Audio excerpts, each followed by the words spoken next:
So I entertained a lot, and over the years, some of those visits went really well, and everybody had a great time, and other visits sometimes didn't go as well. And there were some stresses that were involved, or things that just didn't go well. So I decided to write a book on what we can all do to really have successful, stress-free visits with family and friends when they come for a period of time. A great host is like a great cocktail. Shaken or stirred, both will come out fine, but only if quality ingredients are used in the mix. And we're going to talk about what those quality ingredients are from both the host and guest perspective. My agent called when I was writing the book, and she said, "Kathy, you have to have a moniker." And first I said, "What the heck is a moniker?" And she said, "Well, you might remember the Frugal Gourmet or the Iron Lady. It's a name that's given that we're going to use." So I said, okay.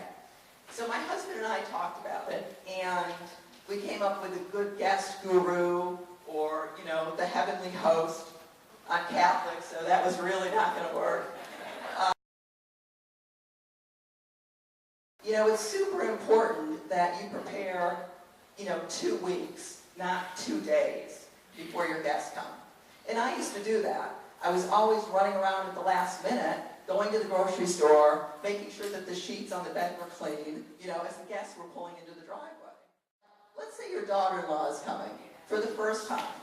What you want to do is email ahead of time and ask her some very specific questions, because again, the better prepared you are for her coming, the more comfortable she's going to be, the more warm and welcome she's going to feel.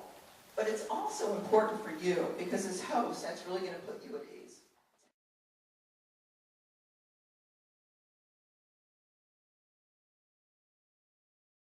I do not recommend 50 Shades of Grey, on the nightstand.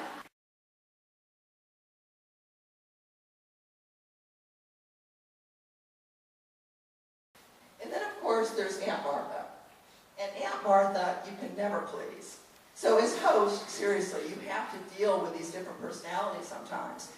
And as a host, it's really important that you take that kind of matter to hand, and you just say to Uncle Fred, "You know what, we're not going to talk about that this time."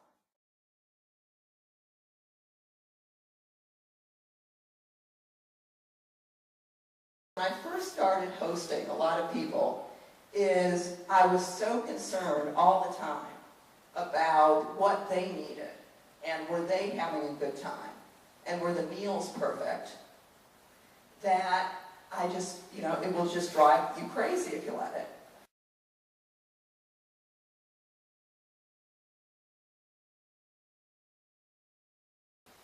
Schedule downtime to connect too.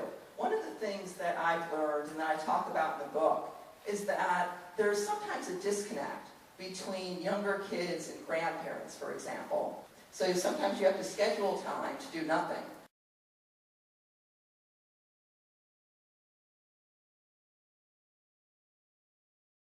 You're getting old when you start putting parts of yourself on the dresser. When I was writing this chapter, I had a pretty serious back injury. So I was on the sofa, laptop actually on pillows as I was typing.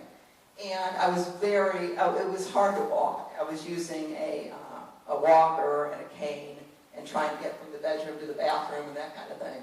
So it's interesting, because what happened was I really viewed the house through what I call older eyes. So what makes for truly happy, successful, stress-free visits when you're the host? It's not the size of your home, or the entertainment you have planned, or the elaborate dinners you've slaved over.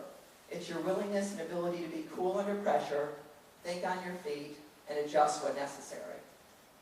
So let's talk about the 12 qualities of a great guest.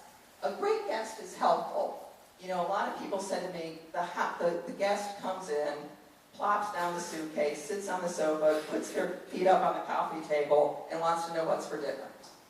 And a great guest is present and engaged. I had a friend come once, actually with his family, and for the entire weekend, all he did was work on his laptop. The thing is, he really missed out on an opportunity. Make sure your host has your itinerary if you're delayed, call. I mean, I know this sounds like a no-brainer, but you would be shocked at how many people don't do that. I heard her right, yeah.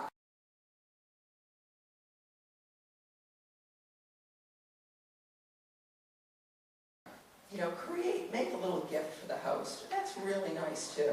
Something that's special like that or handmade is fabulous. It doesn't have to be expensive or extravagant. It just has to be personal. Now, if you really want to impress, and so many people don't do this, send a thank you note, the mailed kind. I did a post on my Facebook page, and I was talking about thank you notes, and a young girl, I could tell she was young, said, I've never sent a thank you note or card in my life, and you know what? My friends don't expect it. And I said, do me a favor, try it once. Try it. So she wrote back to me about 2 weeks later, and she said, Kathy, I sent a thank you note to a host who I went to for dinner, and I actually got a thank you note back from the host thanking me for the thank you note. During the visit, it's all about connecting with the people that we love, our family and friends. And sometimes we get so caught up in what we're doing, or what's planned, or what we think that we should be doing, that we forget to just sit and visit. As gadgets increasingly take over our lives, it becomes too easy to be immersed in the cyber world of high-tech, nonverbal communication. So get off the laptop, power down the iPod, put away the e-reader, and engage. Remember the goal of the visit.